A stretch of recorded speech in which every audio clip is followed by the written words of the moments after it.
see it in you, so we gon' walk it out. Move mountains. We gon' walk it out and move mountains.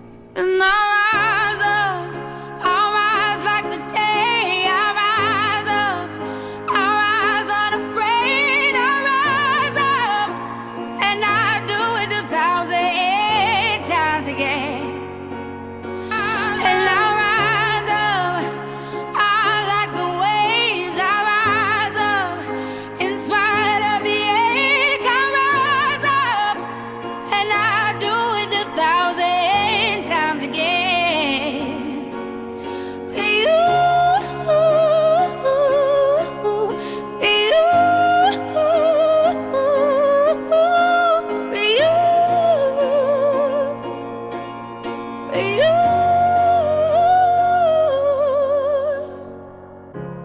the silence isn't quiet, and it feels like it's getting hard to breathe. And I know you feel like dying, but I promise we'll take the world to its feet. Move mountains, bring it to its feet. Move mountains. And I'll rise up, I'll rise like the day. I'll rise up, I'll rise unafraid. I'll rise up, and I'll do it 1,000 times again.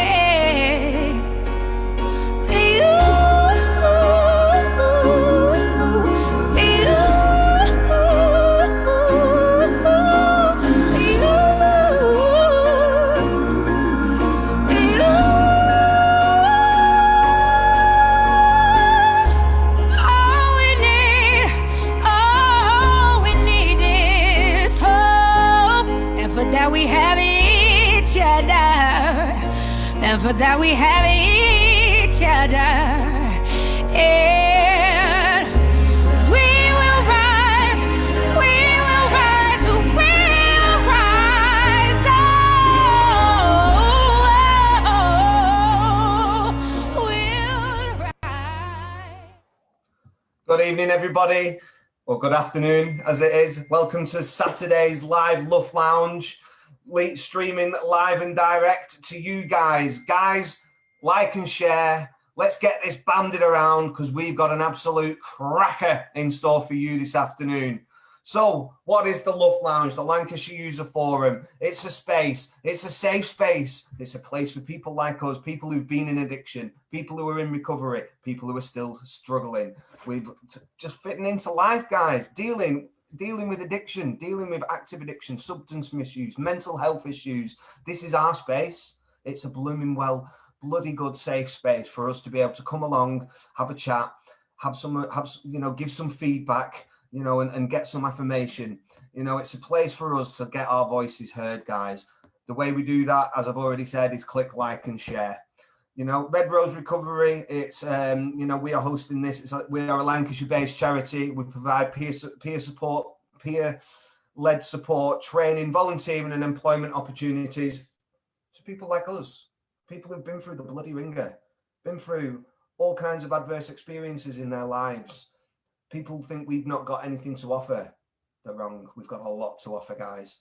Yeah, and what we're trying to do is break that stigma down and show people that we are able to fit back into society, to become functioning members, and to be able to be, and people can benefit from our life experiences, because we've got a lot of them, and we've got a hell of a lot of them on this show today, guys. Which brings me smartly into my next thing. Today's theme for our show is transformation, and transformation is massive. It's changing the lives of those in recovery, showing people that they've got a choice about how they live their lives nowadays, empowering people to take control of their own lives, changing the way people think, act, and live, reaching out to people who have no one else, being fearless in tackling prejudice and stigma around addiction and offending behaviors, constantly pushing boundaries through being innovative and creative. learning from others' experiences and sharing ideas and the best practices that we found along within that. So I'm Pete, I'm your host for this evening. We're going to do a roll call, guys. I'm going to go through the team who we've got in place for tonight. I will just say that we have got no professionals on here today. The reason for that is because we are bringing you so much life experience within what our content has for this show today. We've got life stories galore, guys. We've got the other side of addiction. We're going to have a lady talking to us around what it's been like for her dealing with somebody who's in addiction. We've got 2 life stories of people that have been through addiction. And guess what? We've got a really big announcement to make today. We, Red Rose Recovery, have got our first football match tomorrow. And we're going to talk around that as well, guys. So what I'm going to do is I'm going to ask you all to introduce yourselves. Let's go from, well, who wants to go first? Let's go with Babs. You're on mute. You're on mute. I'm on mute. I'm always on mute. I'm always on mute. Hiya, I'm Barbara. I work for Red Rose Recovery. I'm an engagement worker, and I also facilitate the Hope and Beyond. And can I just say hi to Samantha, Daniel, Oliver, Jess, and Drew. Just a few that are already watching. Okay. Who wants to just bring yourselves in, guys? Come on, don't be shy. Yeah, go on. I think I'll go next. I'm Dave Simons. I'm in recovery. I'm an alcoholic, and yeah, basically, I'm just grateful to be here. To be honest, yeah, I mean, I'm grateful to have this opportunity to actually share my life story. I've never actually done it before. Do you know what I mean? So it's the first for me. So I hope you all enjoy it. To be honest. I'm sure we're going to absolutely love it, Dave. And, you know, congratulations on coming on, you know, and we're honoured to have you. Do you know what I mean? That's the most important thing. Good, thank you. Come on, guys. Don't be shy. Come on. I'll come in. Yes. Hi, my name's Jackie, and I'm going to tell my story on the other side of addiction. Thank you. Come on, Chris. Hey, I'm Chris. I'm a service user, like recovering addict, whatever you want to call it, ex-con, all of that stuff. But just going to talk about the football and what we're going to be doing in the community kind of thing, and just how we're all banding together. Nice to meet you all anyway. Thanks for having me. Thanks very much, Chris, and thanks for coming along. Like I said, we're grateful that you're here. Thank you. Joe. And Shelley shouts, can't wait for tomorrow. Let's see this football. I'm nervous. Go on, Joe. Introduce yourself, mate. Hi, I'm Joe, service user, and I'll be doing singing for you today. Joe's becoming a bit of a stalwart on the Lancashire User Forum with his songs, isn't it? You know what I mean? Joe's actually going to kick us off with a song in a minute, but before that, Gary, could you introduce yourself, please? Yeah, I'm Gary, service user, doing the life story today. First time on this kind of format, so yeah, I'm looking forward to it. Hope you are too. Absolutely. And one thing I will say, guys, is, you know, just keep calm, keep connected, and just keep going with your stories. Do you know what I mean? If you're struggling, just take a minute to compose yourself, because our guys want to hear what you've got to say. You know, they want to listen to the transformation that you are going through and have been through. And it's an absolute honor to have you all on this show today. So thank you so much for giving up your time and just doing that. You know, but what I will say is we're going to kick off with a song from our Joe. Joe has just done an audition for The Voice. So let's get behind him. Let's give him some support, guys, because if he gets on that TV, we want all recovering addicts out there bouncing his name around. You know what I mean? We want to be voting for him. We're going to be absolutely 110% behind him, because that's what we do in recovery. We get behind each other. We talk to each other. We help each other. Guys, Red Rose Recovery, you know, if you are struggling, www.redroserecovery.org.uk. If you know somebody that's struggling, make a referral for them. Myself, Barbara, or one of the team will pick them up, and we will signpost them through to some services and get them some help that they need. You know, also there is the Facebook page, the Lancashire User Forum page, there's the Twitter feed. You know, just get it out there. You know, just do as much as we can. Click the like and share. I want everybody clicking the like and share till they get stopped clicking, you know, till they're not allowed to click anymore. Make sure them fingers are like bones by the end of it. So without further ado, we're going to pass it over to Joe to bring us in with a song. Thank you. Yes, thank you. Right.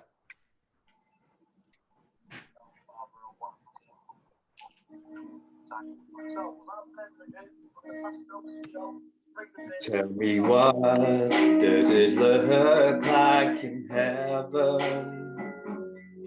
Is it peaceful? Is it free like they say? Does the sun shine bright forever? Have your fears and your pain gone away? 'Cause here on earth it feels like everything good is missing since you left. And here on earth everything's different. There's an emptiness. Oh, I hope you're dancing in the sky. And I hope you're singing in the angels' choir. And I hope the angels know what they have. I'll bet it's so nice up in heaven since you arrived. So tell me, what do you do up in heaven? Are your days filled with love and light? Is there music? Is there art and invention? Tell me, are you happy? Are you more alive? 'Cause here on earth it feels like everything good is missing since you left. And here on earth everything's different.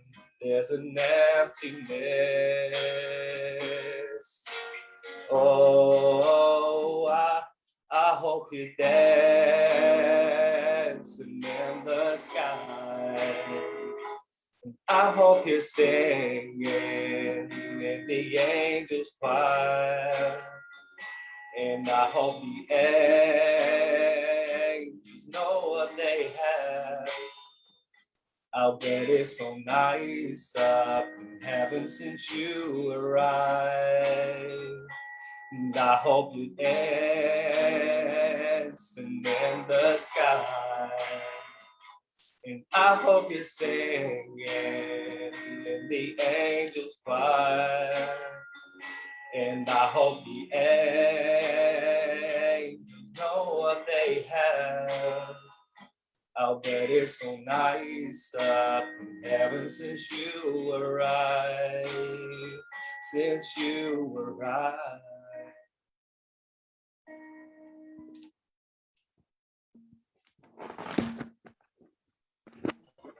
Oh, give me goosebumps every time I hear you singing, Joe. And good luck with that voice. Come on, they need you on there. Right, we've got Daniel is sending love to you, says Brill, loves that singing. Come on, other people, get some more. I hope it's not my internet that I'm only getting a few comments here and there. So come on, people, get some more comments put on. I've got a couple for you, Babs. How can I involve Richard plays the guitar? That would help him. That's from Richard Parker. Jessica Porter, close to my heart. That song. Go on, Joe. Pete Yarwood. Hi, everyone. Pete Yarwood, great voice. There we go. That's what we're wrapped on that one then. Babs, try and just refresh your internet if you can. But well done, Joe. That was fantastic. It was, beautiful song, mate. Actually, quite an emotional song, if I'm honest with you. So I want to bring in our first live story then, while Babs is trying to sort out her internet.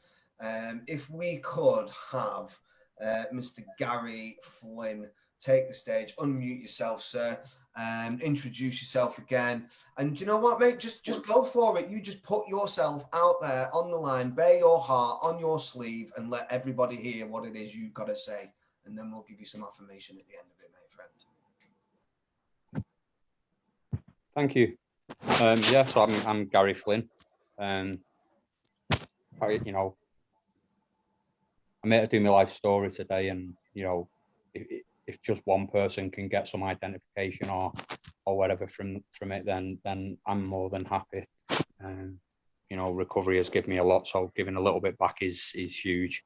So yeah, you know, the way I'm going to do my life story is like I'll do a little bit of the beginning, I'll do where I am now, and I'll do my hope for the future. Because I have hope today, you know. It's been a long time since I've been able to say that, if ever. So yeah.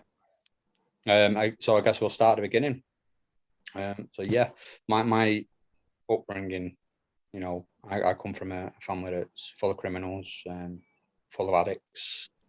You know, my mother was one, you know, is one.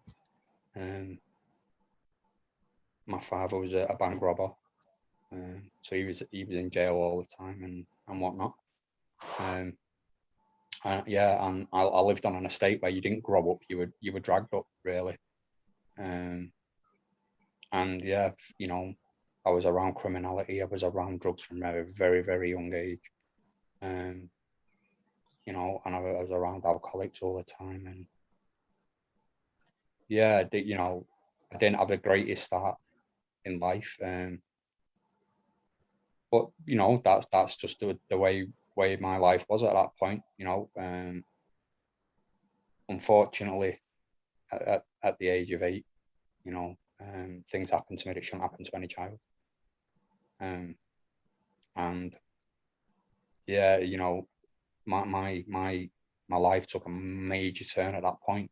You know, I was forced into my first drug, and I was forced into my first drug in order for what happened to happen, and for me not to be able to tell anyone. And you know, so yeah, my introduction to using wasn't very nice, wasn't very pleasant, and it was way too young.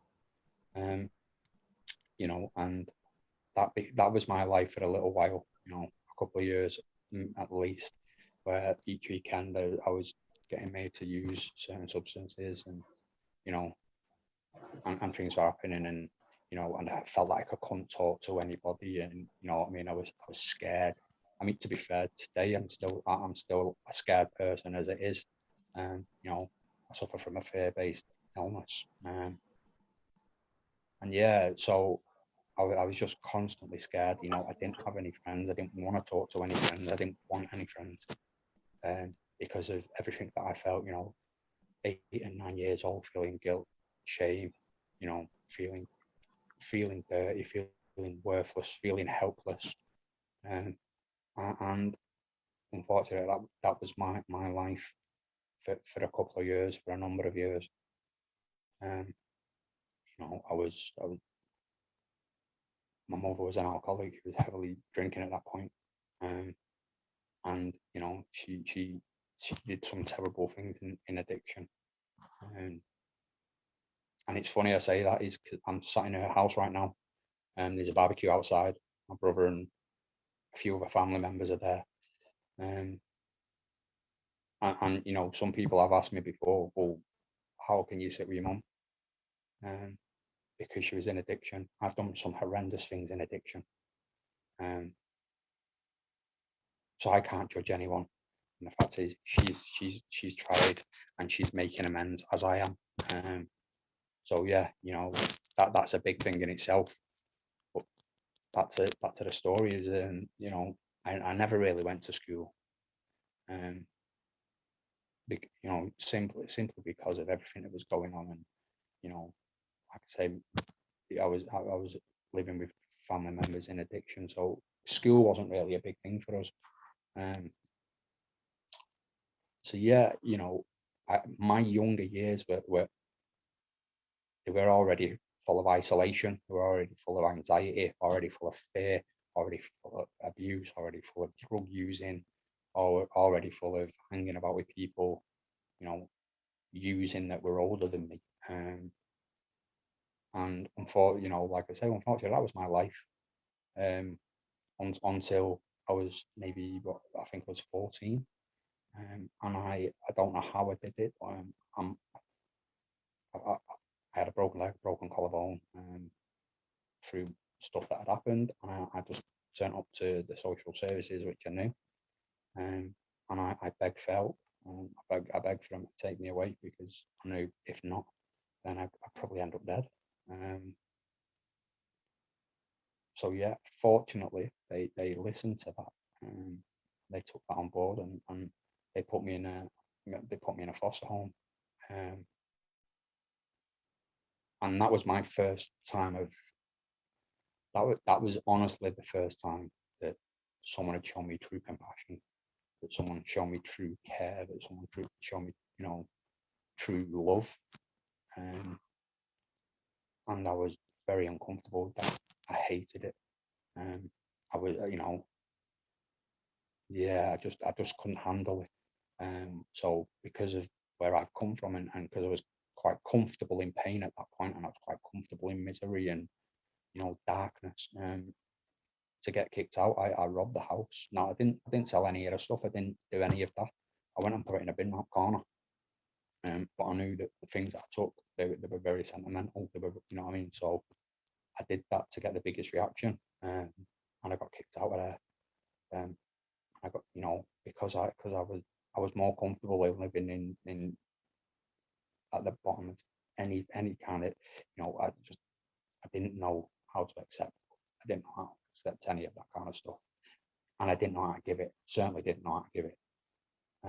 So you know, I ended up in like a little hostel where there was people like me, you know, mental health issues, drug abuse issues, with abuse issues, with, you know, society issues, and that for me is when I felt like I fit in, is because there was people like me, you know, there was people self-medicating like me, you know, so they, for me, they were my enjoyable times in addiction, because I was free from everything.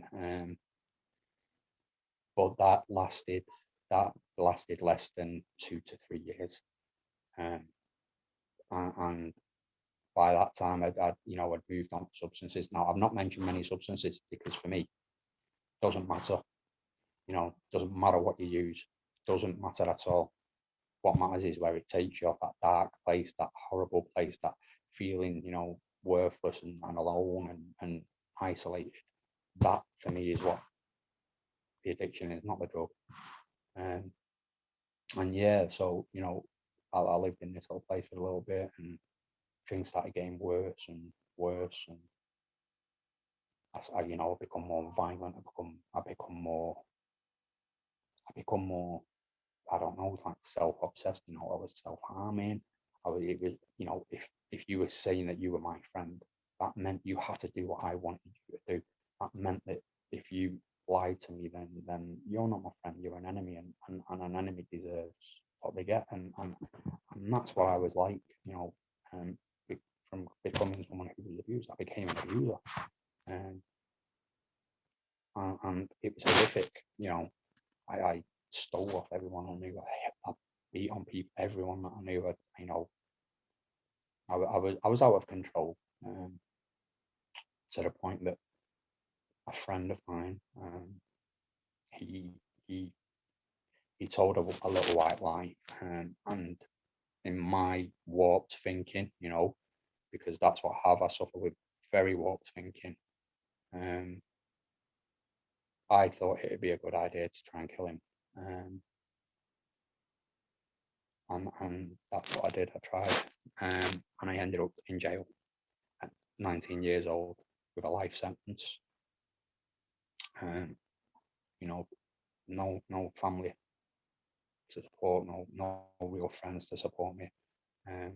You know, whilst I was out in that hostel, I ended up having 2 children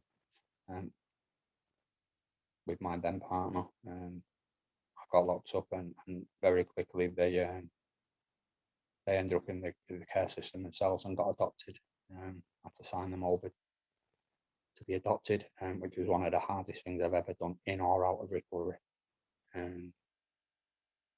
But me and the mum, we were in no place. We couldn't even look after ourselves, never mind anybody else.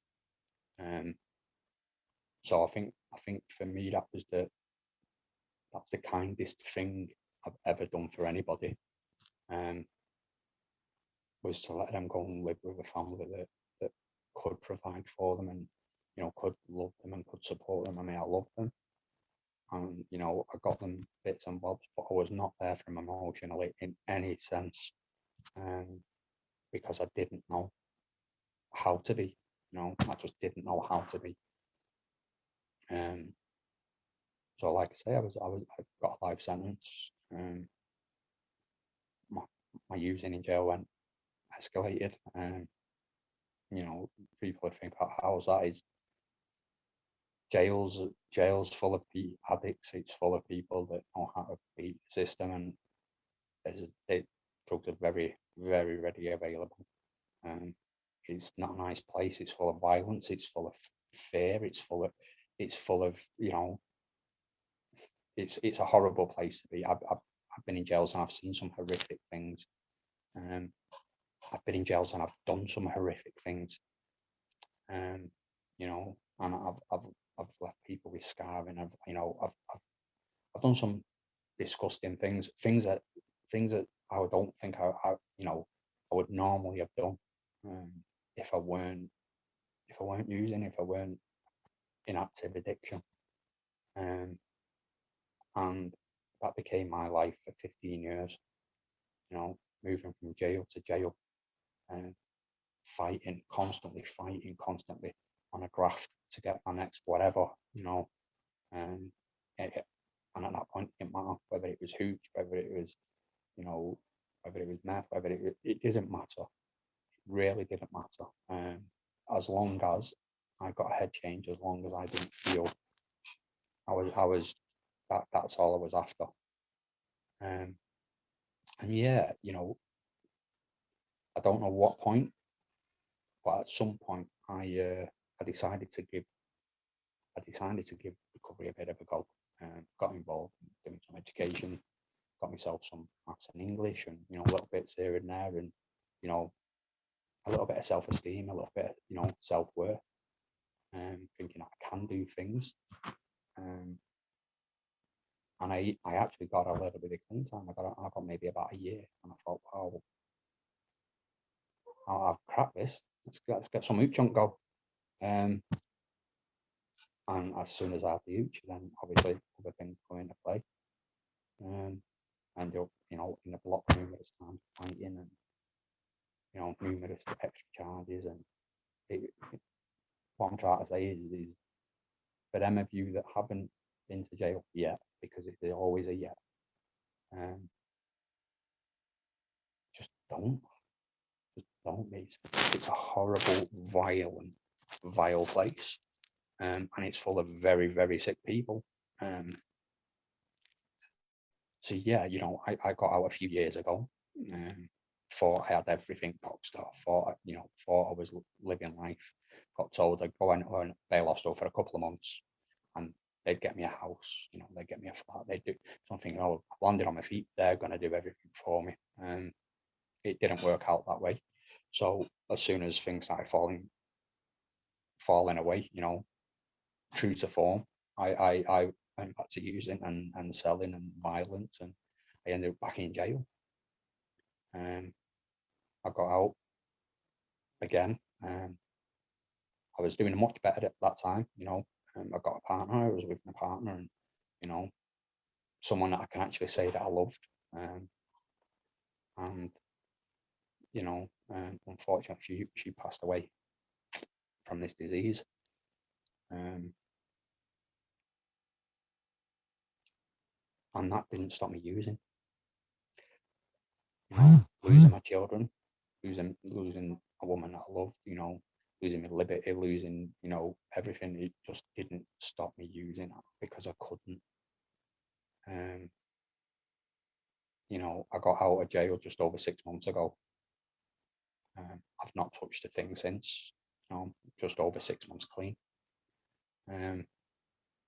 You know, I get involved with Red Rose, which for those of you, if you're here just to see what it's about and not look at what it's about, you know, I do certain fellowships, and I do this because this helps me learn how to be in society. This helps me learn how to communicate. This helps me learn how to talk to other addicts and other people, you know, in a much better way. Because if you know, my best thing is just swearing, arguing, you know, screaming, shouting, fighting. Since being with this, it's I think my connection to other people has grown massively.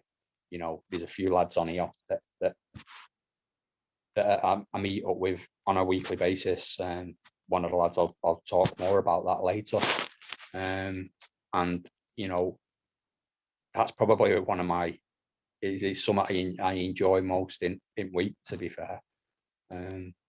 At first I didn't, you know, I was a bit anxious and I was a bit nervous, so I didn't turn up, and then I said I would, but when I actually did it, the people from Red Rose, the guys that facilitate, you know, people from another football team that come and give their time to help us train and learn what we're doing. It's now become something I really enjoy. I really enjoy being part of it. You know, I used to do men's group. I've not done it for a few weeks, but there's other things within Red Rose, you know, that you can do and love. And that's given me an opportunity to maybe start volunteering and start moving forward. And yeah, that's massive. You know, to be able to think in my own head that maybe, just maybe, I don't have to go back to jail and to feel comfortable, because you know, that's where I've lived most of my life, in addiction, in horrible situations, and you know, and that's where I become comfortable. So, and that's something else Red Rose has given me. It's given me give me the opportunity to become comfortable in the uncomfortable situations. You know what I mean? And they support, you know, they support you till the cows come home. I can't say enough about them, because you know they've done a lot for me, and they do a lot for a lot of people. And yeah, you know, the opportunity to do some volunteering and maybe go into full time, but you know, doing full time volunteering and start looking at options, you know, courses and moving forward in life. To someone like me, it's a miracle, man. It really is a miracle. I thought I was probably going to be that 50-odd-year-old man in a jail cell, moaning, you know, that life falls in a favour, and it's, you know, it was everybody else's fault and that. And I have a choice today. I have a choice to be able to get up and live a life. I actually have some resemblance of a life. You know, and yeah, you know, I have plans for the future. You know, I want to get involved in recovery. I want to move forward and, you know, start helping other lifers, other long termers, other addicts, transition from being in a jail to getting into recovery and moving on and helping other people. Because that's one thing I've learned is I'm actually a nice guy. I actually want to help people. You know, if I didn't get help off other people or addicts off, then you know, I would have lost. I would have been, you know, I wouldn't have a life. I wouldn't have any aspirations. I wouldn't have any dreams. I wouldn't have any hopes. Yeah, so it, you know, I feel it's my duty to give back and help the next person that's coming through, just as the people about me. And yeah, you know, all I can say is that I'll finish on this. Is all I can say is get involved. You know, if you're nervous, if you're anxious, if you know, if you're worried, if you know, contact one of the facilitators, contact, you know, just jump on it and say that to one of them, and they will be able to signpost you, they will be able to talk, you know, be able to help. And yeah, you know, I'm just going to say thank you one last time. And the last thing I'm going to say is good luck tomorrow, Red Rose Recovery Football. I reckon you'll smash it. Thank you.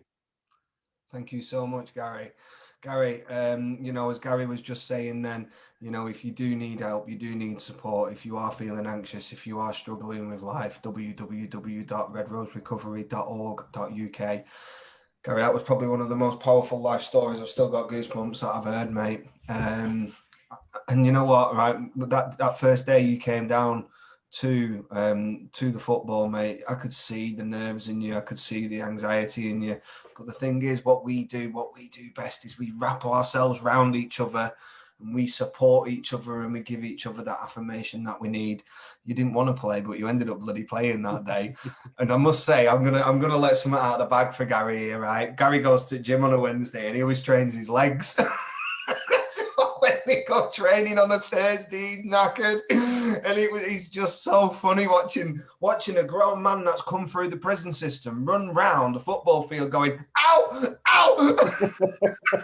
Absolutely brilliant. But you know, we love you, Gary. You're absolutely amazing, and thank you so much for sharing that life story. I'm going to pass you to Barbara because, mate, you've got so much love flying through here. Right, it is flying through. Jessica says, only the strong make it. Neil says, people who have suffered most will experience the greatest happiness. Gosh, there's so many, I'm not quite sure where to go. Love your honesty, Gary. Breaking the stigma of taking drugs and the life that you had and that you're sharing. And we know it's very hard for you to talk about it, but well done for getting to this point in your life. Stu says, many break the cycle and go on to live wonderful lives. I've said, if I haven't written it in the things, it's so a hard life, so much lost, so much wasted. We can't turn back time, but we can make our and others' futures better. And Jess says, we are all in this together, very powerful. We are 100% powerless over this disease of the mind. And Stu says, the power of sport and the community changes lives. Fantastic share, Gary. There is just so many out there. Your past doesn't determine your future, says Glenn. There is so much love. Your story is powerful. It gave me goosebumps, the same as you, Peter. It's hard to believe that we can actually come through and be the human beings that we really always wanted to be and succeed at the things that we always wanted to do and just watch others doing. So well done, Gary. That was just amazing. It was. Thank you. Totally, absolutely mind-blowing, you know, and it really ties into the whole theme around transformation for this week's LUF. You know, the transformation in Gary, you know, is visible on screen right now, because if he'd carried on doing the things that he was doing, he wouldn't be sat where he is, you know, with his family, having a barbecue on this beautiful, beautiful day, taking in, you know, the things of life, the good things in that life's now given him, having friendships, meaningful and lasting friendships with fellow, you know, addicts and, you know, people that have come through the system, you know, people that were also, you know, wanting to get involved with volunteering like Gary is now doing, you know, and he's going to be an absolute credit to the volunteering system once he gets going, because he's got so much lived experience, you know. And guys, don't forget, you know, recovery is not easy. It is a struggle. It is something that we have to fight for, you know, and people can slip many times along the way, you know, but what we have to keep doing is coming back and owning that and turning around and saying, do you know what, I will get through this.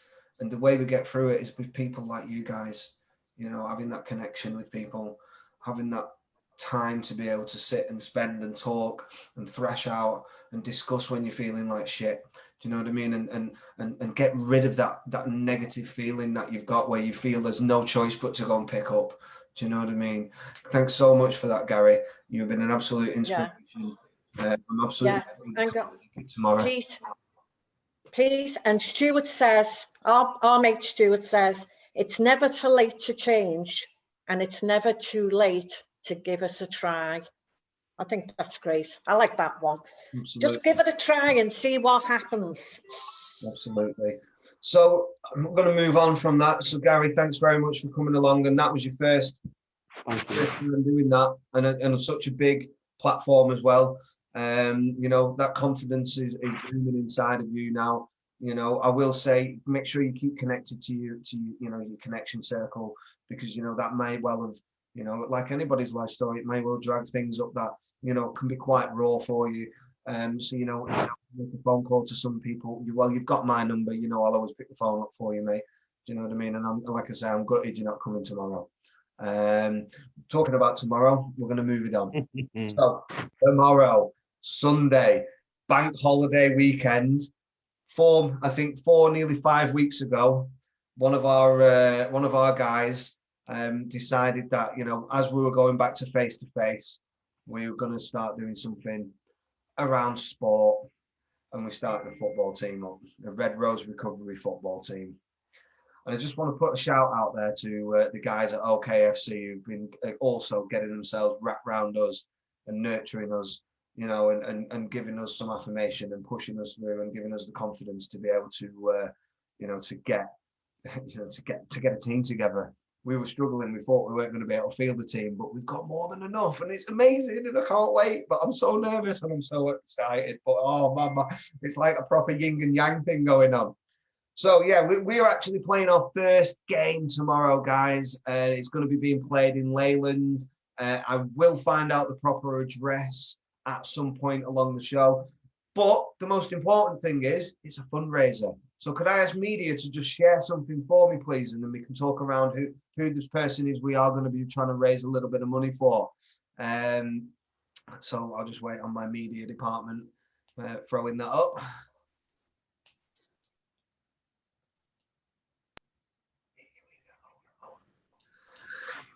Excellent. So Red Rose Recovery Football is supporting the Smiling Alice appeal. Alice is a beautiful, young, bright lady, and her mum and dad have been pushing her around in her wheelchair now for quite some time. So basically, what the whole point of this fundraising is to actually get out there and try and raise the last bit of money that they need to be able to get her a powered wheelchair, basically. So, you know, we're going to try our damnedest tomorrow to raise that final push, you know, of money that she needs. So let me just read this a little bit for you. So Smiling Alice appeal. Alice needs a lot of things to help her in her daily life as she gets older and taller. Her current wheelchair is a manual one, and it can be hard work for her mum and dad when they're out and about. Meet Alice, a beautiful young lady, and despite facing lots of challenges, is always smiling and never gives up. We'd really like to get a power pack for her wheelchair, which will help her get around easier. The power pack costs approximately £800. So, you know, to raise that money for Alice, you know, the football team are going to go out there tomorrow. And this is something that I really want to, you know, thanks very much for that, media. I really want to get around this because, you know, these guys that are playing in this football team, they're all in recovery. Yeah, they've all come through, you know, adverse, you know, things in their lives, and, you know, they're out there. And it just goes to show, you know, that people say when you're in addiction or you've been through the ringer and you've been through the criminal justice system that we're no good and we can't be trusted and we can't do anything good for people. Well, actually, we're going to debunk that tomorrow by getting out on a pitch in the searing heat, and it's going to be hot. I'm going to be blowing after about 5 minutes, you know, to get out there and to raise some money for this beautiful young lady. What are you doing today? Do you know what I mean? What are you doing today to further community causes? You know, we've got a bunch of addicts and ex-cons going out on a football field tomorrow to try and raise money for this beautiful young girl. So, you know, you can get behind us by donating. I think there was a link that can be shared on the Facebook page, I hope. So I've just had a message. It's at LFA on King Street in Leyland. There we go. I'm not going to promote it too much because we're not sure how many people are allowed to be down there. But I will say this, guys, there's going to be a lot more of this happening. So I just want to invite one of the guys. Before I invite him in, I will say that. Before we do that, please, can I just say people are asking about, is there a page? Is there a bucket going to be going round? Because people are asking about putting donations in. There's going to be a because bucket. This is going to be, you know, let's get Alice mobile. This is the stuff that things are made of, isn't it? It's great. Yeah. So before I bring one of our guys in from the team, I just want media to play another video and you'll get a little bit of a feel. I will say we have been going for, I think, 4 or 5 weeks now. And this last training session that we did on Thursday was the first time we'd actually trained in the sun. Because it had literally been lashing it down every week. And we were all like, oh, I wish we could play a game in the sun. Nah. Bring back the rain. It was so hot and it was so hard. But on that, could I get media to play that video, please? And then Chris will bring you in, if that's all right, mate. Hi, we're at Red Rose Recovery Football Team and this is it, located in Preston. I find Red Rose Recovery Football Team very helpful, very positive influence on my mindset, and I like to engage in football and it's a good laugh for the lads. My name's Joe. So basically we're starting this Red Rose Recovery Football Group. It's 11 aside. We're doing it for charity, so we'll be playing matches, raising money for charity and raising money for awareness, and we're doing it to help with our addiction and substance misuse. We welcome all new members, so if anyone wants to come down and participate, you're very welcome. Red Rose Recovery is basically part of building a future for people who want to rehabilitate their lives. My comment is I think it's good fun, coach my recovery, and to be fair, Joe and the people here are absolutely great. It keeps me fit. I'm Maxine, so I've come down to help coach the men here today because to me sport is the best way to solve anything, to be honest. You forget about everything when you're on the pitch. I've come down just to give them a bit of guidance, just to let them play really and hopefully build up the confidence. It's every Thursday at 4:30 till 6 p.m. Yep, so we'll hopefully see you there.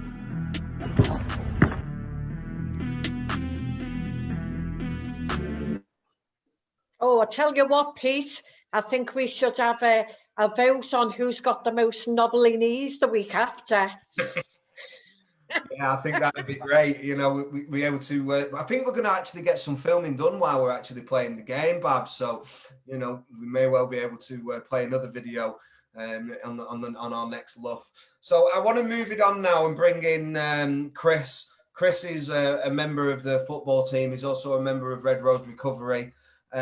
Chris, you know, tell the folks what football's doing for you, mate. Right, up and we makes I'm a bit nervous. I've not really done anything like this before, but yeah, what football's doing for me, mate, it's an outlet. And Gary said something like, it's not just football, bro. It's like giving us skills, and like we have to relearn this stuff. Like we're like as ex-addicts and stuff, we don't know how to communicate and stuff, and it's a form of fellowship as well. Like I'm getting quite a lot from it, mate. It's the highlight of my week, and it's the time where I can just come, show up, and I can take my mask off for an hour. You know what I mean? Maxine said it in a video, then I can forget about everything for an hour. It's top banter. Like, one of my biggest worries when I moved to Preston was I wasn't going to know anyone. Like, you starting life off again. But just to be instantly accepted, and I've got a support network around me now, but I want to be a part of. It's just really enjoyable, mate, for me. Top set of lads. And I just wanted to say, if there is anyone sat on the fence, even if you can't play football, just come down. It's a quality laugh.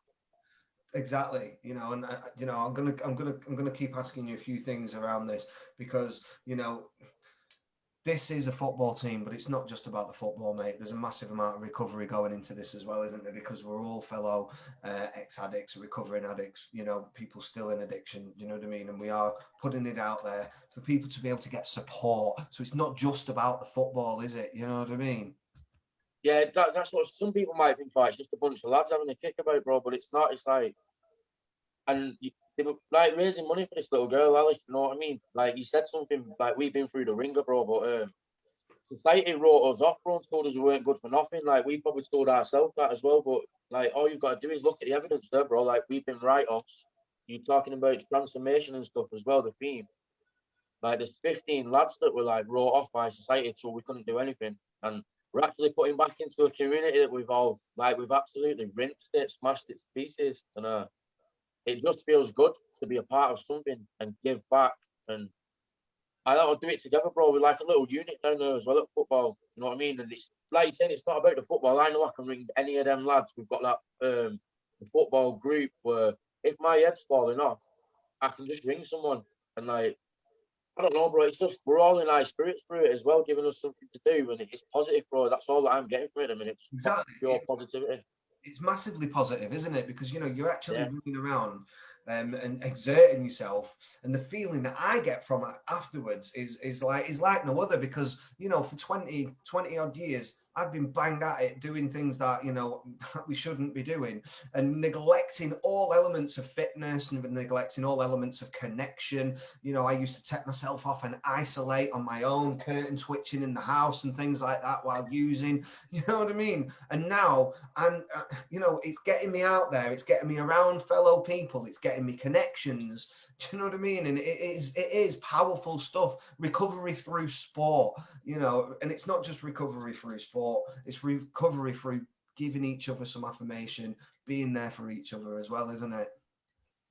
Yeah, that's it, mate. Like I've gone there quite a few times and been like, obviously I've just come to a new place. I don't know what's going on, and quite a few times the lads have like they've picked me up. Do you know what I mean? And there's not a time where I've come off that pitch, not even just for the football, come off laughing, come off happy. And obviously, sport and exercise releases endorphins, doesn't it? But yeah, there's more than that, bro. It's like we are a unit down there. Do you know what I mean? Like it's, and this is someone coming from someone who struggles with all this stuff. I don't like talking about it. I don't like being open. I wear a mask. I've got a guard up.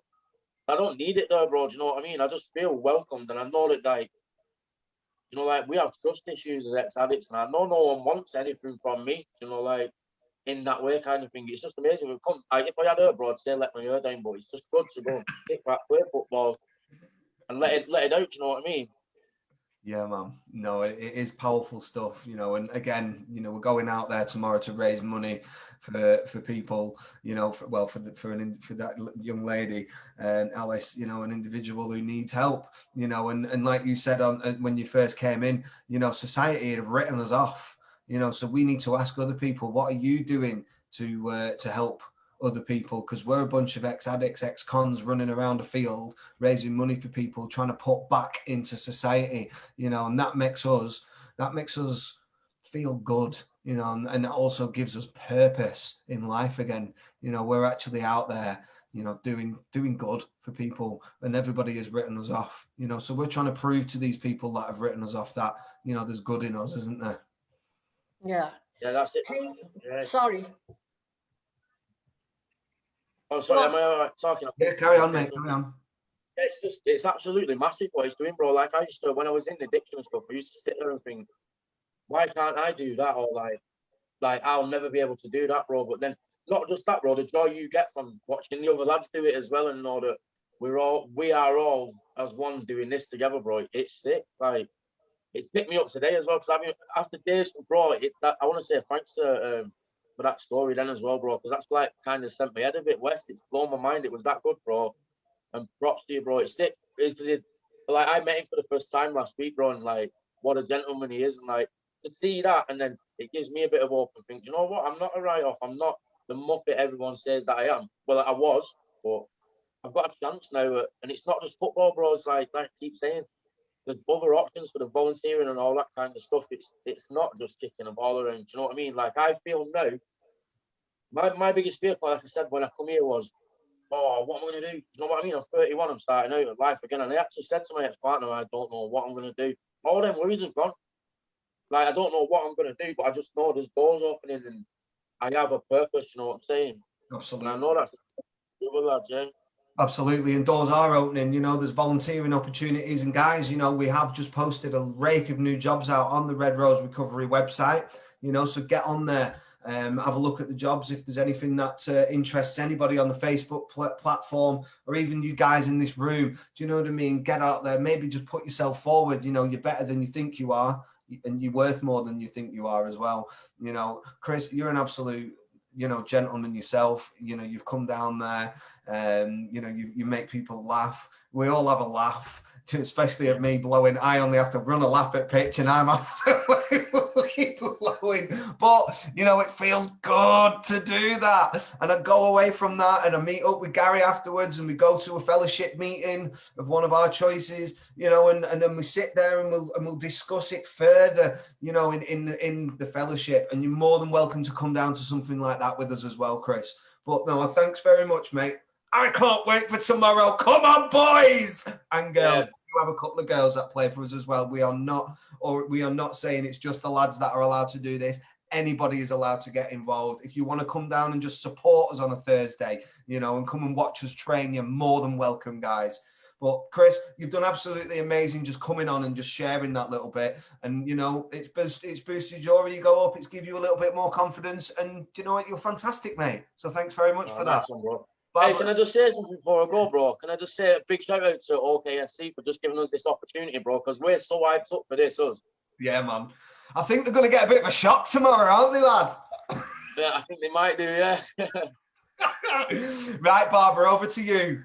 Okay, Stu has put on that after 20 years of being in prison and causing crimes everywhere, he came out and started off a community football team. He's now 10 years clean and he's going to be busy breaking the stigma at the AJ Bell World Triathlon in Leeds, flying the Red Rose logo on his kit.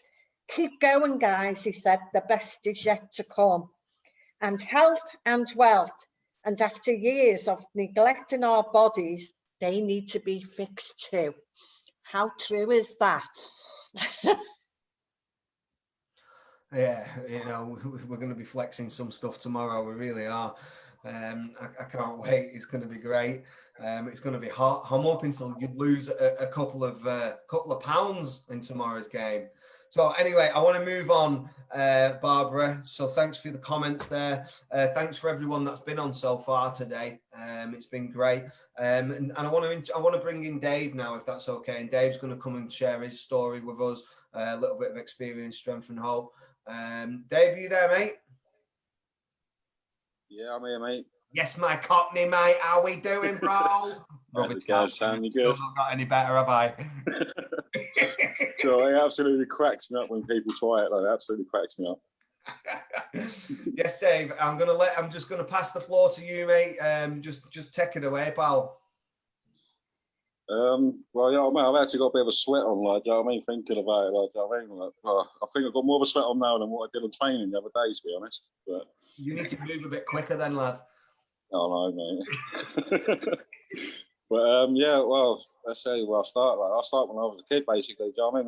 When I was younger, I weren't always called David Simons. You know what I mean? When I was brought into the world, I was called David Boswell, which back down where I come from, do you know what I mean, ain't really a good name to be brought up with. So like going through school and that, do you know what I mean, was quite difficult for me. Do you know what I mean? You get the piss taken out of me, do you know what I mean, because of my name. It was absolutely pretty shit, to be honest. You know what I mean? So I used to hate going to school. During primary school, do you know what I mean? I was never really a problem child. I mean, I used to quite enjoy it, to be honest. It wasn't until I hit secondary school, do you know what I mean? I actually turned into quite a little rebel, should we say? Do you know what I mean? I was never really allowed in like normal mainstream school. Do you know, I was always kept into like a special unit, like, do you know what I mean? Like the units were called like Start Right Unit or Unit 5 Unit, do you know what I mean? I was never allowed to mix with mainstream school, do you know what I mean? I used to have to get to school 15 minutes early so I couldn't see them, leave 15 few minutes later, so I couldn't see him. And so yeah, I just got fed up with it basically. Do you know what I mean? It's just school just weren't for me, to be honest. Do you know what I mean? So I left school pretty early. Do you know what I mean? Like, and even when I was at school, I was only allowed in school like 2 days a week. Do you know what I mean? So I started work. Do you know what I mean? When I was very young, I started work when I was 13. Obviously, you're not really meant to, but oh well. Do you know what I mean? I was addicted to money at that age. Do you know what I mean? But I just wanted money. Do you know what I mean? So yeah, do you know what I mean? Just that's how my life like started progressing. Do you know what I mean? I didn't really have too much of a bad childhood, to be honest. Do you know what I mean? My mum's great. Like, do you know what I mean? I love her to pieces. She's done her best by us. Do you know what I mean? Like by all of us. Do you know what I mean? I've got quite a few brothers and sisters. Do you know what I mean? She absolutely smashed it bringing us up. Do you know what I mean? My dad left at an early age. Do you know what I mean? Wasn't really too bothered about it. Do you know what I mean? He's a bit of a waster anyway. Do you know what I mean? So not really too bothered about that one. But yeah, do you know what I mean? That's how my life. Like, I started landscape gardening. Do you know what I mean? I started it for a good like 7 or 8 years. I think I was doing it for. And I never really took on a substance or a drink at that age. You know what I mean? So I never used to like it, to be honest. You know what I mean? I had a few members of my family. You know what I mean? They were like, they used to love a drink. They used to love like getting on the session. You know what I mean? But it was never really for me. Like, do you know what I mean? To be honest, like, I just smoked, like obviously smoke a little bit. Do you know what I mean? But apart from that, do you know what I mean? I never used to do anything. And then yeah, I left doing landscape gardening and started doing bits and pieces for myself. Like, do you know what I mean? And I was started working on the building sites as well. Do you know what I mean? While I was doing the gardening side on the side sort of thing. Do you know what I mean? I started working on the building site, working like doing the Harry Potter site. Do you know what I mean? I was on that for about 2 or 3 years. Do you know what I mean? Doing pretty well for myself, to be fair. Do you know what I mean? I was actually loving life. Do you know what I mean? Going on holidays. Do you know what I mean? At my house. I had a little boy. Do you know what I mean? Well, I'd say an all right girlfriend at the time. Do you know what I mean? But obviously, I don't agree with that now. But yeah, I was absolutely really loving life. Do you know what I mean? So I never really done the substances. I never really started hitting it. Do you know what I mean? Until I hit about 21, to be honest with you. And then had a bit of a don't know how to say it. Do you know what I mean? But I had a bit of a bad thing. Do you know what I mean? When I come home from work one day, do you know what I mean? Like one of my mates, like, do you know what I mean, messing around with the missus and that. Do you know what I mean? Which is not really like my sort of thing. Do you know what I mean? So yeah, I ended up like doing something quite bad. Do you know what I mean? Just knocking the living shit out of them pretty much. And then and that's when it really hit me hard. Like, do you know what I mean? That's when I hit that F button. Do you know what I mean? I just thought, you know what, sold everything. Do you know what I mean? I started hitting the drink hard, like really, really hard. For the first year or so, do you know what I mean? I was just like doing it, but I was basically living for the weekends. Do you know what I mean? So that's how it sort of started for me. Do you know what I mean? And over time, do you know what I mean? I was just thought, you know, I sod it. Do you know what I mean? I started drinking every single day of the week. Every single day of the week. Do you know what I mean? Just not caring, not caring about the life, pretty much. Do you know what I mean? And like I travelled, like I started like. Well, I should say, do you know what I mean? I got brought up in Watford, by the way. Do you know what I mean? Clearly, I'm not a northerner. I'm a southerner. Do you know what I mean? Don't hold it against me, but you know. But yeah, I started travelling around, like, do you know what I mean? Like while doing the drinking bit as well. Do you know what I mean? I've moved everywhere. Do you know what I mean? I've like been some place. I've been like Great Yarmouth, Bournemouth, Nelson, Peterborough. Do you know what I mean? Yeah, I've lived everywhere pretty much. Never really settled. Do you know what I mean? And which I'll go from there. Do you know what I mean? Yeah. Anyway, do you know what I mean? I sort of settled like say in Burnley. Do you know what I mean? And that's when like should I say?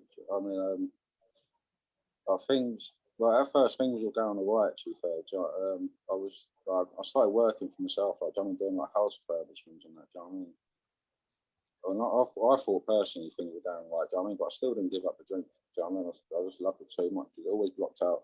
Do you know what I mean? That memory. Do you know what I mean? That I've always got. Do you know what I mean? And then even during work, do you know what I mean? That's one of the reasons why I loved working in Birmingham. Do you know what I mean? Because there's no health and safety around me. Do you know what I mean? You just they just give me the keys to the house, give me a call when it's done, sort of thing. Do you know what I mean? And I'd sit there and say to whoever I was working for, like, do you know what I mean? You need to get down the shop and go and get me some few cans, mate, before I start. Otherwise, I ain't doing nothing. Like, you can take the keys back. And then so yeah, that's how that sort of progress. You know what I mean? And while I was up there, while I was up in Burnley, I met another girl, had a couple more kids. Do you know what I mean? Just put it out there. Do you know what I mean? In total, I've got like 8 kids. Do you know what I mean? Like, electric's running low where I come from. Yeah, we had a couple more kids, and I didn't really appreciate what I had still.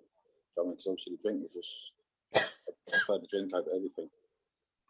And I ended up going out one night, sort of thing. Like, just got on the set, sort of thing. And I come home. She thought it'd be funny, do you know what I mean, to run off, do you know what I mean, with my little ones, do you know what I mean, down to Kent. And do you know what I mean? And yeah, things just triggered in my mind, do you know what I mean, sort of thing. I started doing things that I shouldn't. Like, to be fair, if I'd been caught for, do you know what I mean, I wouldn't be here now, like, do you know what I mean? Like, just doing horrible things to people, and doing horrible things to myself, to be honest with you, do you know what I mean? Like, doing horrible things to people that care for me, do you know, I'm like my family, do you know what I mean, trying to help me, pushed them away, pushed everything away. I just didn't care. And then yeah, a couple months went past, and I ended up showing up down in Kent, down where my ex-partner, like, do you know what I mean, took basically my little one, do you know what I mean, just doing a few more stupid things there. And that leaded me, like, into being on the streets, you know, and yeah, sort of time of my life. I mean, I don't think I'll ever forget being on the streets. You know what I mean? Like, it was hard. You know what I mean? Really hard. Like, the first few weeks of being on the streets, like, you know what I mean? I was trying to set up like tents and things every day. You go out there and get drunk all day, or go and do whatever you got to do all day. Come back and people rob your stuff. Like, the amount of times like my stuff's been burnt out. I was sleeping there one day, do you know what I mean? I woke up and yeah, like, literally the tent was like burning, like, on me, basically. You know what I mean? I ended up finding out who did that, do you know what I mean? And I ended up paying them a little visit. And then even now, looking at that, do you know what I mean? Like, I regret even doing that, do you know what I mean? Just giving paybacks to people, do you know what I mean? So when I was doing paybacks to people, I just went overboard. Do you know what I mean? I didn't have to like do the things I did, but it was the drink, like, do you know what I mean? And like, when I get angry, do you know what I mean? And then you start thinking about other things, do you know what I mean, that have happened in your life, and then you're just taking it all out on that one person, even though it's not that person's fault. And just and your mind just snaps, you know, do you know what I mean? It's not until the next day, do you know what I mean? You wake up and you think, oh my God, what have I just done? Like, do you know what I mean? I'm going to get done for this. But anyway, it'll be all right. Just go to the shop, go and pick up a 3-litre bottle, do you know what I mean? Go and get smashed again, don't worry about it. And then while I was living in the streets, like I say, it's a big part of me, do you know what I mean? Because I started doing things I never did before. Like, I started using narcotics, do you know what I mean? That I never did, do you know what I mean? Because I've never been a big fan of like drugs, really, do you know what I mean? I was always, like I say, I was always a drinker. And then yeah, it was really bad times for me, do you know what I mean? Really, really bad, do you know? And then I sort of like, things like, while I was on the streets, I started, I met up with a very good lady. You know, I was drunk one day, leaning up against Primark, like, I mean, one eye on it. You know what I mean? I was absolutely off my tips. Like, do you know what I mean? She's like a gospel church lady, and she's come up to me, like, do you know what I mean?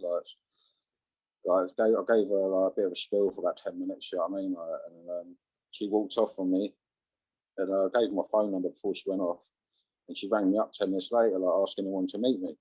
So I was like, yeah, no worries. And I went and met her, and she went like, shit, I didn't know, but she'd been into Iceland for me and bought me like loads of shopping and gave me 30 quid, like, do you know what I mean? Like, but obviously being on the streets, you know what I mean? Like obviously that 30 quid, like, obviously, well, I think everyone knows what that went on. Don't need to tell you. Do you know what I mean?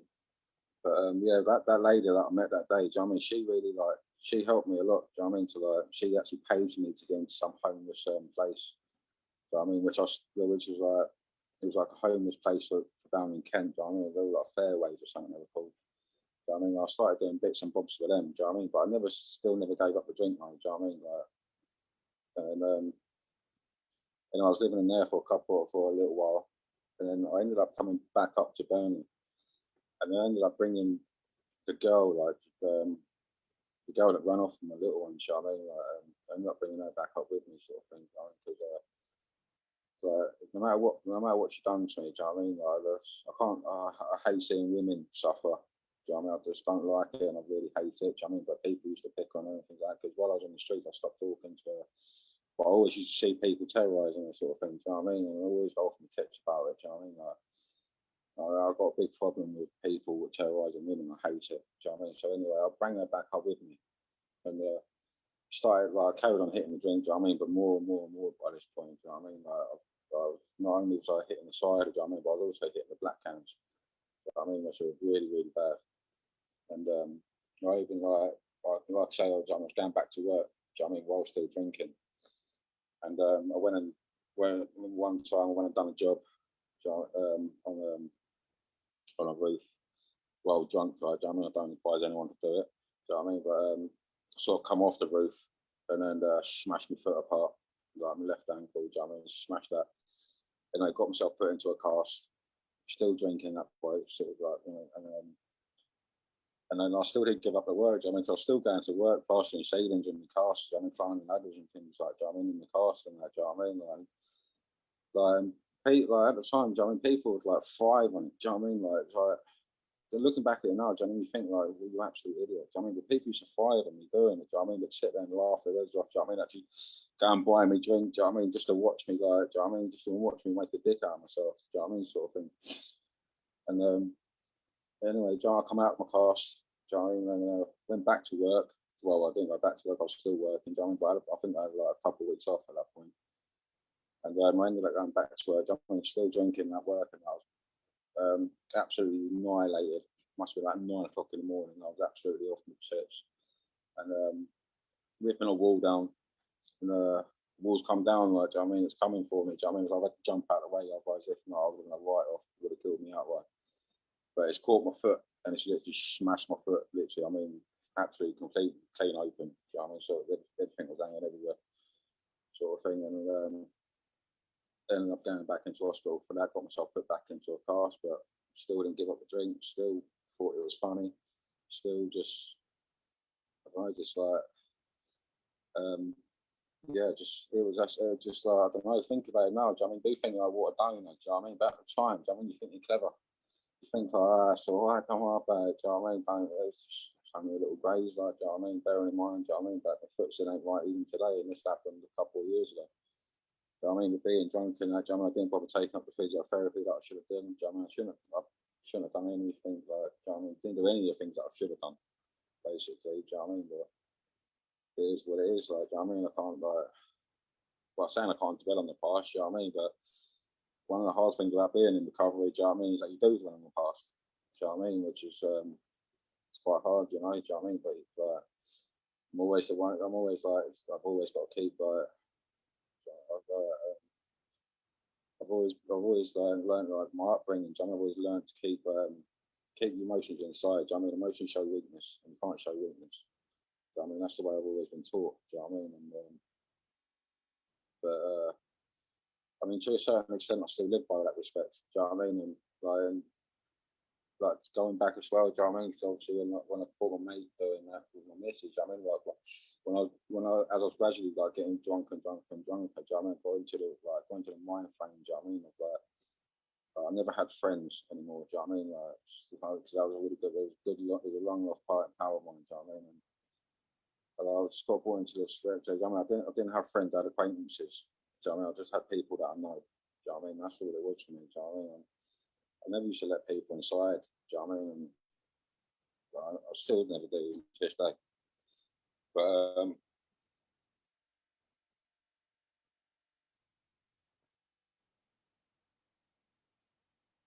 You all right, Dave? sorry, give me 2 secs. Take a minute, mate.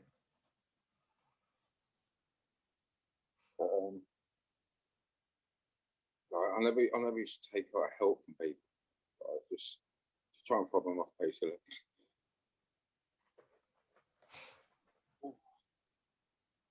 But it wasn't until like one day, like I was drunk out my head. I was walking actually from like say Padiham to Burnley. I was walking with some girl that I knew. Do you know what I mean? I used to like get off my tits with. walked past like the I think it's called Inspire, or no, Inspire sort of thing. Do you know what I mean? It went, like, I asked her what that was all about. Do you know what I mean?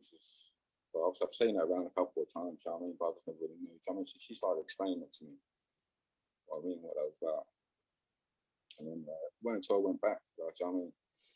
And I was thinking about it. Do you know what I mean? But while I was thinking about it, do you know what I mean? Like, my health was like, slowly deteriorating. Do you know what I mean? I'm starting like blood is coming out of everywhere. Basically, every orifice blood is coming out of. Do you know what I mean? And that's when you start to sit there and think, bloody hell, do you know what? I need to do something. Do you know what I mean? And it went like I rang up like Inspire, sorry.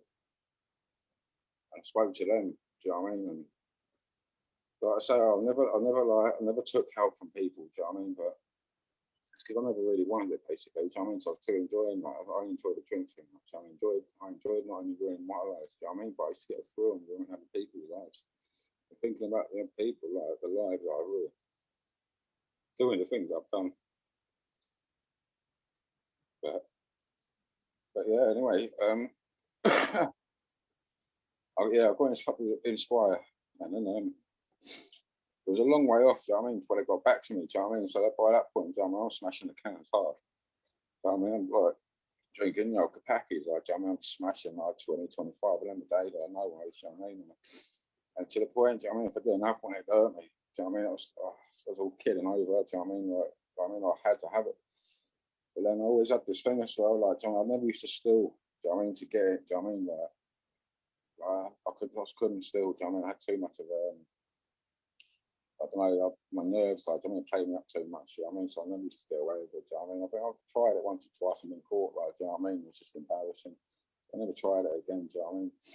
And then, yeah, Inspire finally got back to me, do you know what I mean? It was like a few months after, do you know what I mean? But this is when, like, the pandemic first hit, like, I mean, all them lockdowns and the lockdown, like, do you know what I mean? It was like basically that helped me drink more, do you know what I mean? So I was an inside drinker anyway, do you know what I mean? But the lockdown, like, that helped me drink even more, which makes me go even more worse. Do you know what I mean? So I was sitting all day, do you know what I mean? And I used to think it was clever, like stacking up the cans, do you know what I mean? Just seeing how many I can get through in a day, do you know what I mean? Get through in a weekend, do you know what I mean? Like thinking, I was like, yeah, go on, I'll smash that this week, do you know what I mean? That's a good, not bearing in mind, do you know what I mean? The amount of money that's just cost me, do you know what I mean? Or the things like, do you know what I mean? Like going to work, do you know what I mean? I used to go to work just to get a drink, do you know what I mean? I never used to worry about how much they used to pay me as long as I had my alcohol. And then, yeah, by the end of it, do you know what I mean? A few months later, well, quite a few months later, but I got in touch with them, I think it was March time, they finally got back in touch with me, do you know what I mean? With like a grant saying I was entitled to detox. So I went into detox. And like September last year, and you know, it was a really good time. Like, well, it weren't a very good time since I say. I mean, it was a really good breakthrough in my life, should I say? Met a couple of good people while I was in there. To be fair, do you know what I mean? But even like the first week of being in there, I was still off my tits. Like, I still didn't know what. I didn't even know where I was, what I was doing. I used to wake up thinking, "Why am I even here?" Do you know what I mean? All I want to do is get out of here. I mean, I ended up falling out of bed, smashing the back in my head, do you know what I mean? Like, I mean, getting rushed into hospital out of there. And I was in detox for about 2 weeks, like, in total, you know what I mean? But being not from around it, I'm never entitled, not entitled to the rehab side, do you know what I mean? So I got straight from detox and I got put straight into recovery, which is in Lancaster. Do you know what I mean? And this is when, like, it was good, you know. It was really good. I can't complain about it, do you know what I mean? Because I've met a really nice girl, do you know what I mean? I've been in there, and met a couple of friends, do you know what I mean? Like, one of them was online with me today, do you know what I mean? Which I'm really grateful, do you know what I mean? And I'm living with one of them now, do you know what I mean? And, do you know what I mean? Hopefully watching this, do you know what I mean? He cracks me up, do you know what I mean? He calls me the one-eyed wonder, do you know what I mean? Someone, like, do you know what I mean? Like, I've been thinking, and then, but yeah, do you know what I mean? I went into Waterline House, but I didn't really stick, like, go into the recovery hard, do you know what I mean? Too much, do you know what I mean? Because, like, it was like, like they never pushed you to go into like doing other things. It was they were only mandatory doing things in the house. Do you know what I mean? Which was all right. Do you know what I mean? But we weren't for me, like, I mean, sort of thing. So we ended up me and this girl that I met in there got a really good relationship, like, do you know what I mean, sort of thing. Which some people like the staff in the recovery actually don't advise. But this one, for some reason, do you know what I mean, God sent, do you know what I mean, it's actually blessed me, do you know what I mean, and blessed her, do you know what I mean, to get us together, and which is great.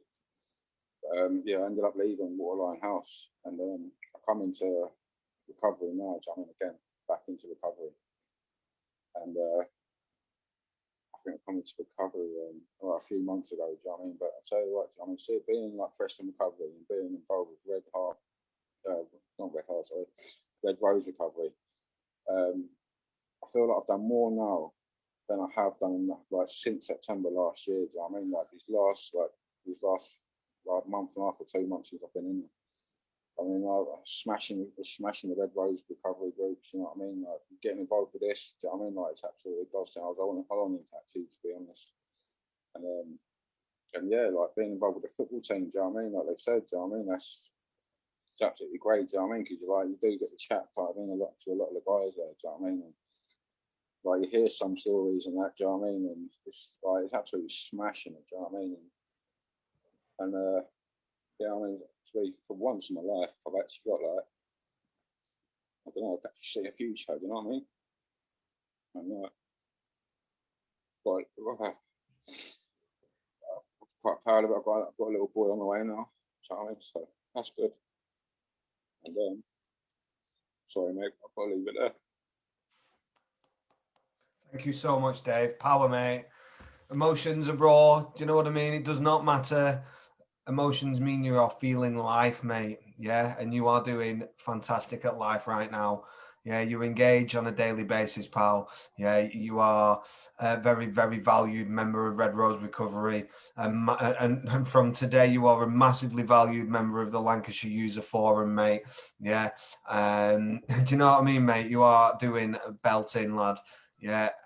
Football match tomorrow. You know, all them lads will have all seen this today. We'll all get wrapped round you, mate. We'll give you a nice big hug, you know.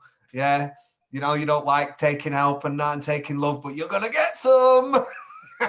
That's what I mean. Yeah, to be fair, since being in recovery, as far as I've actually learned to like open up a little bit more. Do you know, because doing this, like I say, I wouldn't have done this before. Do you know what I mean? I'd have been like, no way, I ain't getting involved with this. Do you know what I mean? But yeah, no, like, yeah, it's just like being in recovery, being impressed in recovery and being involved with Red Rose. You know what I mean? That's what's helped me. Do you know what I mean? Just being involved with you guys. Long may it continue, mate. I can't thank you all so much. Yeah, welcome to the family. That's all I can say. There is so much love has come through. Jess said, well done, Dave. You're smashing this. Loads of love from Sharon and Molly. Stu said, fantastic, powerful story. It's amazing. All our stories may be different, but we're all the same. You're strong like a bull, it says. Nice one, Dave. Judith, you're doing so well. And Tony is so proud of you, Dave. Nice one, mate. So much love coming through. Loads still coming through. Judith, well done, Dave. Jessica Porter, boy. What? Stuart Watson, our mate.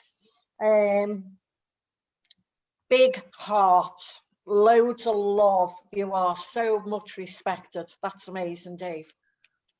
Yeah, man, you are. You're massively respected in the Red Rose family.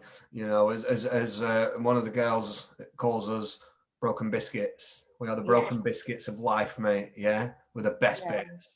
Yeah, we're all the broken bits that nobody else wants, so we'll gather ourselves together. Absolutely.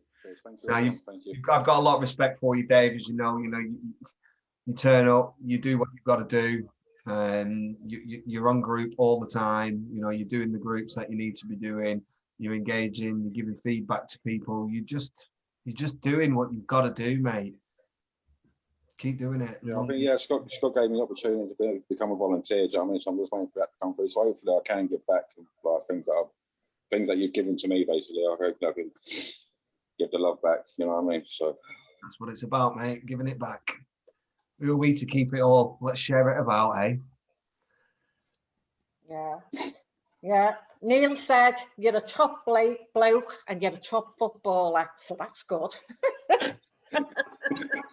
You come just at the right time. Have we got a message from Sam Keane on there? Yeah.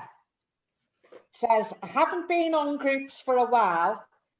You are giving me hope that I can do this. I will be attending groups again after today. Thank you all. Well done, Sam, for saying that. And I tell you what, everybody's welcome back. We never shoot the wounded. We're always here for you.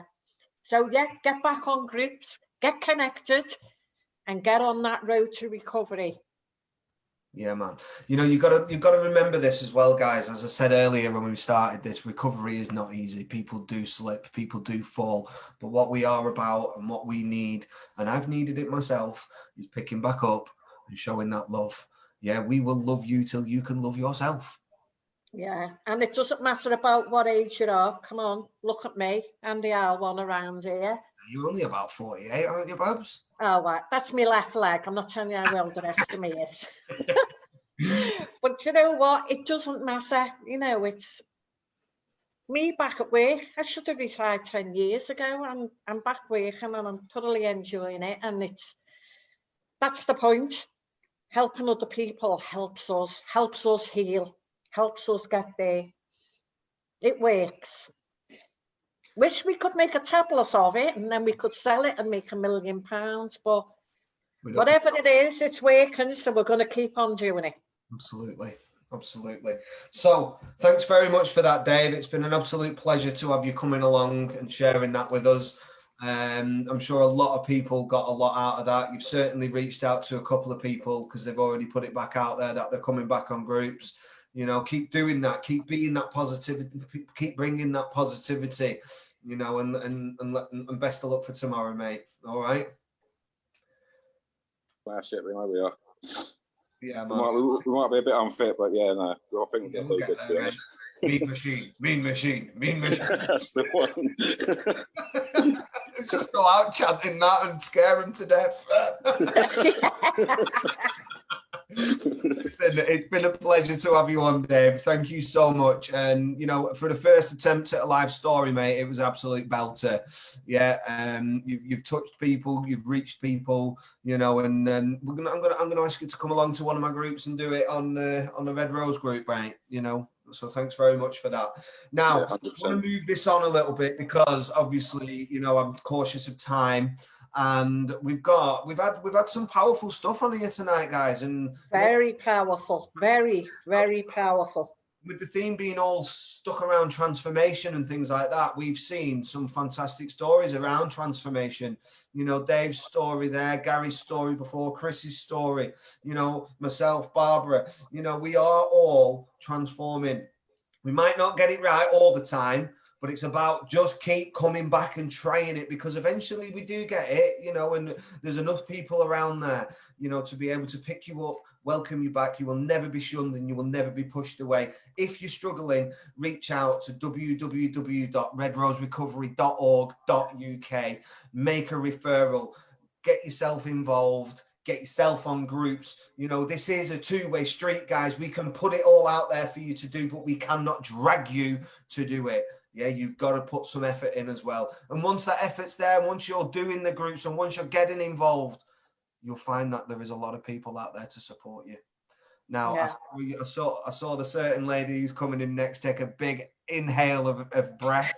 One piece of advice for you there, Jackie. If ever you're going to do any public speaking, don't breathe in, because you're breathing all the tension into yourself. Breathe it out. Get rid of it all. Get rid of the tension. Go on, Gail, you can do it.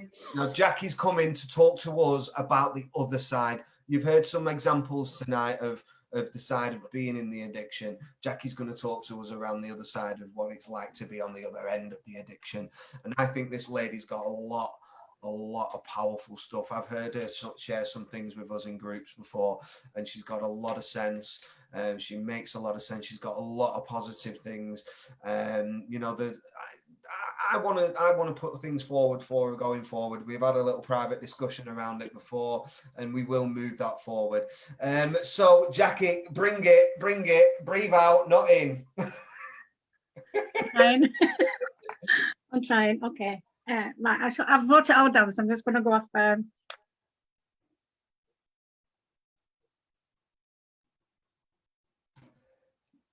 You're on mute. Right. Okay. Thank you. My name's Jackie, and I was brought up in Oldham by my mum and dad and my 2 brothers and 2 sisters. I've been living with addiction since the age of, as far as I remember, from the age of 7 for around 43 years.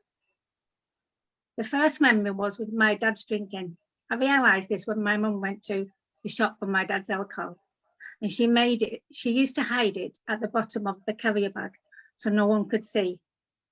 Also, my mum got this on tick, where she would pay for a bit off the end of the week, but I remember seeing the tick book amounting to about 50 quid or 60 quid. We hardly had any food in our cupboards or fridge, as the money went on my dad's alcohol or in the pub where he worked. He also had a tab on there, so we never had any wage at the end of the week. I could never invite friends to my house, as I was always embarrassed and ashamed of my dad and the smell of alcohol in his breath, as in being drunk. I could never play music loud at night like teenagers did in them days, because my dad was in bed by 4:30 p.m. of an evening and everyone had to be quiet. If my dad had no money or alcohol or couldn't borrow it from friends, etc., the atmosphere, you could cut it with a knife, as no one could talk. While this was going on in my life, at the age of 13, I met a guy who was 4 years older than me. I was sexually abused by him, and this went on for 3 years. I couldn't tell anyone because of the situation with my dad, as my mum had enough on her plate. It finally came out when I told a friend who told my mum. I was glad my friend told. I was angry at the time, and the friend who told my mum, but glad my friend told her. That relationship ended. The police weren't involved, as the stuff wasn't open like it is now. I lived at home till the age of 24, when I decided to leave home and work at a holiday camp, Butlins in Minehead. This was to get away from a controlling, abusive relationship. The guy broke my jaw. Before I left to work in Minehead, I had a phone installed for my mum for some form of communication. I made a promise to my mum that I would call her once a week on a Sunday morning. I kept my promise, but when my dad picked up the phone, I used to cringe and get upset and feel embarrassed because my dad was drunk already by 10:30 a.m. Whilst I was at Butlins, I met a guy. First time I slept with him, I found myself pregnant, and then I found myself got married. 18 months later, I developed an illness called fibromyalgia and was put on pregabalin. I was on these for 23 years. When I ran out of my script, my body would shake, sweat, and I got heart palpitations. I never understood, and I never realised why. These symptoms lasted for 2 to 4 days. At that time, I never realised I was withdrawing from my pregabs. Whilst taking these meds, I was also drinking myself, drinking a litre bottle of wine at night plus cans of beer. My ex used to drink as well. He drank up to 15 cans a night as well. We used to fight all the time. Whilst we was drinking, I threw a deck chair at him when he provoked me. During this time, I wasn't at all happy in my marriage. I couldn't find an excuse to get out of it. I stayed in my marriage for my daughter because I wanted her to grow up with a 2-parent family. So selfish and mean, I know, but I didn't know anything else. 2018, I started working at Inspire on reception. This is where I realised, with the help of Inspire and me asking certain questions to myself, do I really need these pregabalin? In the end, I went to my doctor to help me reduce off the pregabalin. I went from 300 milligrams a day to 50 milligrams and then completely weaned myself off them. But I carried on taking cocodamol and I found cocodamol wasn't strong enough. So I asked my doctor for stronger medication. The doctor prescribed me with tramadol. 2019, while this was going on, I realised I'd been living in a fog of medication and not realising I needed to get out of my marriage of 24 years. Bearing in mind, I only stayed in my marriage for my daughter, as I wanted her to have a two-parent family.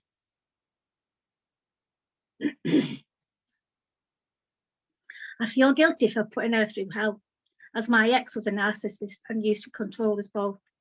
He used to put us down and in front of friends and make us feel stupid.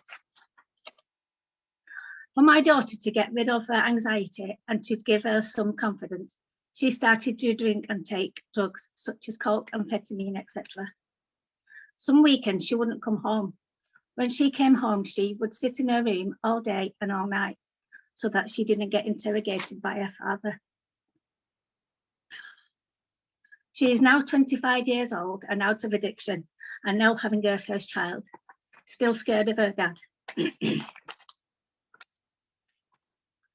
During this mess and turmoil, I met a lovely young man who I guess was and still is a recovery coach. He wasn't in active addiction when we got together.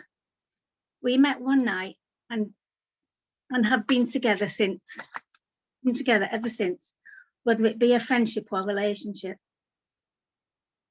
A couple of months later, life traumas hit him hard and he relapsed. I had him stay at my house, and this is where I became his enabler without me realising.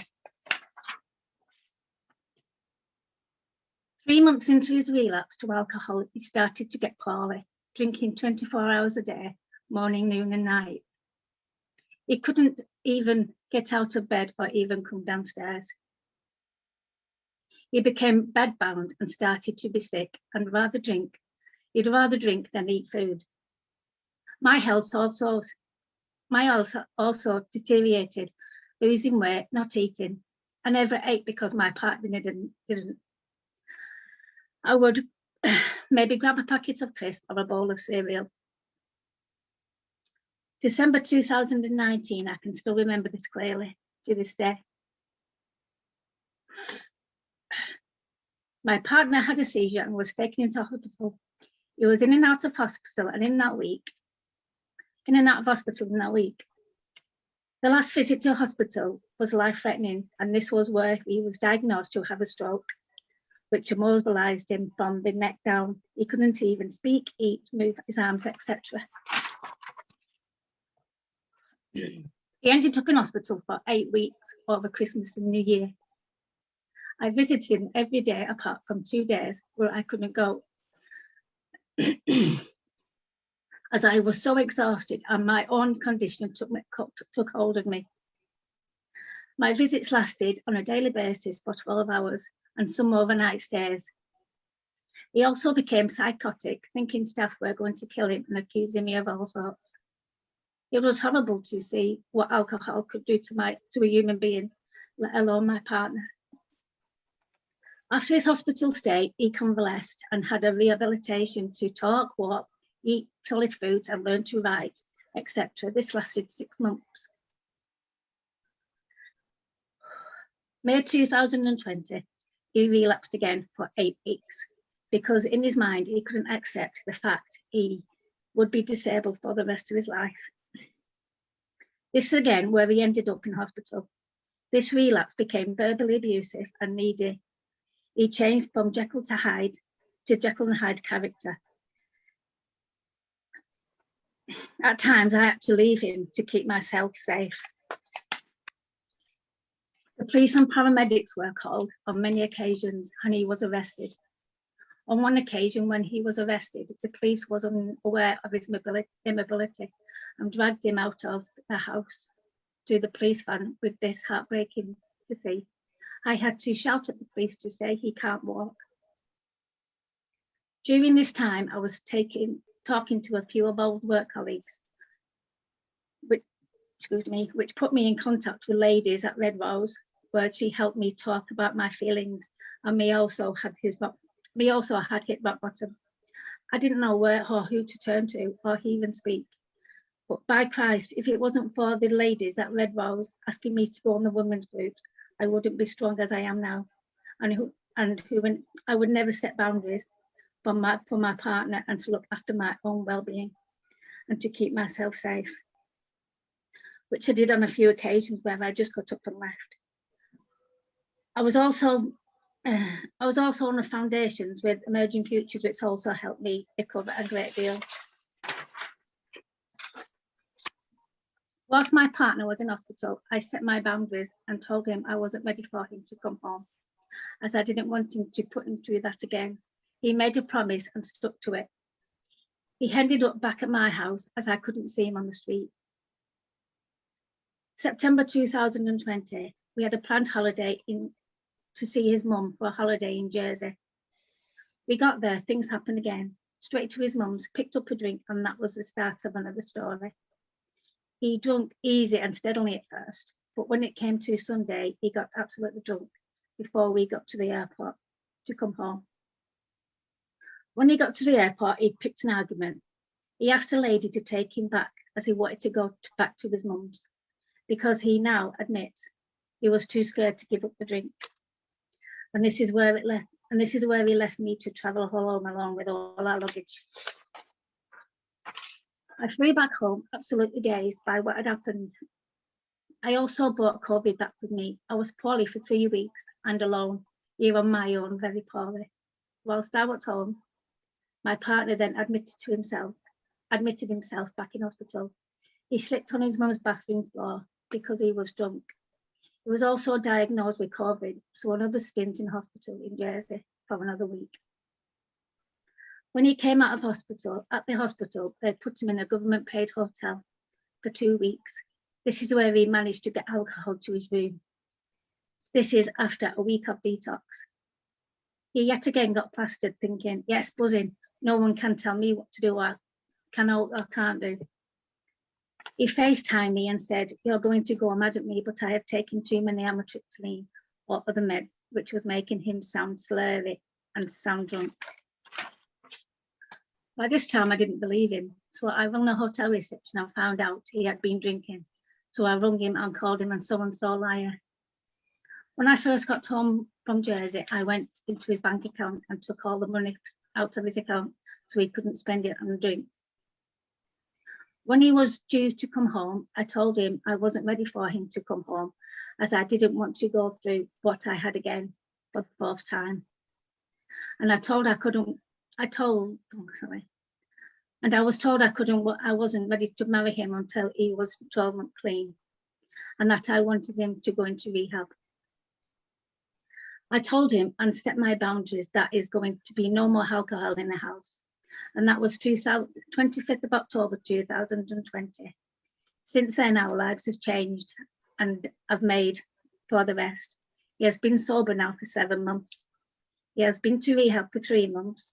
He goes to AA meetings and facilitates one of them. Got himself a new sponsor. He has gone back to the gym. He has a quote, if you put recovery first, then everything else will be first class. And me, I've become stronger, and myself facilitated the women's group once or twice a week, and also 5 Roles to Wellbeing group. I've passed my counselling qualification. I have become a family recovery coach.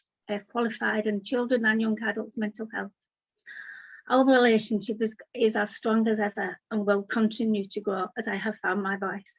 And we have planned our wedding for the 23rd of October this year. My partner is following a 12-step recovery program, which he has found his recovery and has gone from strength to strength. It has not been easy, but this is the best way for his recovery. So anybody in addiction or any family member in this situation, my advice is, with my honest heart, to get connected and stay connected with these groups. Thank you. Thank you, ladies, for inspiring, and the ladies on the group. I want to say this is the best thing I ever done for me. Thank you, Red Rose, and all the support you gave me. Oh, well done, Jackie. I've been on the groups with you. I think we were speaking while you went through a lot of that as well. And you have changed so much. You've become so strong. The women are so strong on the groups, and it sort of spreads, doesn't it? Yeah. And we all support one another and make each other strong. And you know what? You've got your life in front of you, things are working out, and I'm so pleased for you. Judith has said, oh, well done. There's lots of love. I think that my internet has now all together. Stuart Watson said congratulations and well done. Emily's said well done, Jackie. You've got just a constant stream of love hearts and thumbs up and hugs coming out to you. I knew people would react to this story.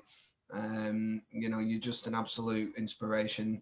You know, how many months is it to the wedding now? Till you 5 months. 5 months. Yeah. And how long's it been in recovery for now? 7. 7 months. 7 last weekend. Yeah, 7 last weekend. And you know, and that it's just fantastic. You know, and long may it continue. You know, just keep supporting him. And in between that, every night we laugh about everything. You know what I mean? We don't. I don't nag him about his recovery. If he wants to talk about his recovery, he talks about it. If he has like what do you call it? I can't what's the words. Cravings and stuff like that. He tells me he has cravings, and we talk over it. You know what I mean? I listen when he wants to talk. I don't put him down. I don't judge him. You know what I mean? And his recovery, I always say to him, his recovery is first before anyone. So yeah, absolutely, anyone before me or anything. So this is the thing that's massively important around recovery. You know, for years and years and years, hundreds of years, we've sang songs of war to people who have been in addiction. We've isolated them, we've pushed them away, we've threatened the things that they want, you know, and that has ultimately led them to, you know, go further into their addiction and things like that. When really what we need to be doing is connecting with these people, loving these people, showing these people that there is an alternative, showing that there are those people out there that care for them and love them, you know. And it's a massive part in my life at the minute. You know, I'm being showed a lot of love and care from my family, you know, from my friends.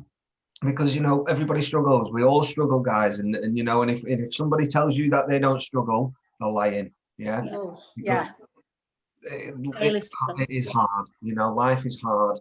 Living life on life's terms is something that we've never done successfully, you know, as addicts, you know, and it's about learning to do that, you know, and it's about learning to connect with people and reach out with people, you know, and not just putting yourself and isolating yourself, which is what we were best at doing as addicts, you know, is isolation in here and in here, you know. And you know, we pulled away from the things, from places, people and things that we loved, you know, or who loved us, and pushed ourselves into a dark place where using was our only option, as you know. And that was something that we connected with, and that's where we got our connection from, was with that drug or that substance or that alcohol, you know. And now, you know, now we're learning that you know, to connect with people and to be loved and to be showed that there's a different way is the most important way, is the most important thing, you know. So yeah, that's it's just an absolute honor to have had this show on tonight. It's been really nice to just take so many life stories into the 2 hours that we've been given. Have we got any more? Have you managed to get your comments back up there? Yeah, Janine has sent loads of love. Can I just say as well, any women that are struggling out there, please have a go at the women's groups. It's amazing how it brings your voice back, your confidence, and just gives you something to look forward to, because we all think that our lives are the worst that have ever been until we hear what other people have gone through. And then the support floods in, and it's amazing how it works. Every week it happens. It's not just once now and again, it's every single week. And it never stops surprising me how it works and how it helps people to come through things. So I'll get on the groups and connect. This is the point. It costs nothing. Get on there, come and try it, find out and see if it works for you. And also when he was in his addiction, I used to see him as a sober partner when he was sober. So that's what got me going all the time with him. It's not really him. It's not really him. He's going to get through this, and that's what we did. We got through that and got through that. So and with the groups and stuff like that. So yeah, you know. So yeah. Thank you for listening, everybody. You're welcome, Jackie. You know, and like I say, you know, connection is key. For anyone who's feeling negative or upset, you know, or can't get this, you know, engage with people. You know, get on there, www.redroserecovery.org.uk. Get yourself a referral, get on the bloody groups and connect with people, and you will find that your life will improve. Yeah. But without putting the bench work in, without actually putting the hard effort in, you're not going to get that. So get out there, get connecting, get with people who care and have got a common, you know, common ground with you. Find some identification, find some love, and we'll all be there and we'll all be successful. This has been an absolute honour and an absolute pleasure to, you know. And also, can I just put something else across, Pete? I know he's doing really well and everything, but he went swimming 3 weeks ago, and when he jumped in the pool, he went over on his ankle and broke his ankle bone. So now he's covered up. So, but he's still sticking. He's still doing amazingly. You got a pot on it. Yeah. You got a pot on it. Do you have to scratch it with a knitting needle? Yeah, a wooden one. But yeah, he's still doing amazing in his recovery though. So nothing's going to knock him down now. No, that's absolutely brilliant. So just remember one thing, guys. Yesterday's history. Tomorrow is a mystery, and we have but today. Live in the moment. Yes, that is what's important. It is the next 24 hours in our lives. If we keep connecting over that 24 hours and get ourselves to sleep safe on the pillow, we have won that day. Yeah. If we get this day back, we'll go on to the next one. But we don't know what's going to happen tomorrow. And we can't change what's happened in the past. We can only do what we can do, and that is right here and now. Yeah. You all, God bless you. We'll see you again when we have the next LUF Lounge on. When I think it's going to be about 4 or 5 weeks till we're back on. Is it in Central? Yeah. Yeah. It's going to be absolutely fantastic. Again, we'll get some good content in there. Good luck tomorrow for us lot, for the footy guys. Oh yeah, I won't say break a leg because that's the wrong thing to say. No, that's what we're going on. Sorry. We're not doing those things at the moment. Good night, everybody. It's been a pleasure. Thank you very much. Tune in next week to see what's you know, what people have got to say. I just hope anyone who's struggling out there, you know, will make that referral and you know, get themselves involved. Don't forget, it's www.redroserecovery.org.uk. You'll be welcome back. You'll be welcome into the Broken Biscuit family, and we will love you till you can learn to love yourself. Good night. God bless. Okay. Keep safe. Keep well, everyone. Goodbye. Yeah, thank you, and good luck for tomorrow. Yeah.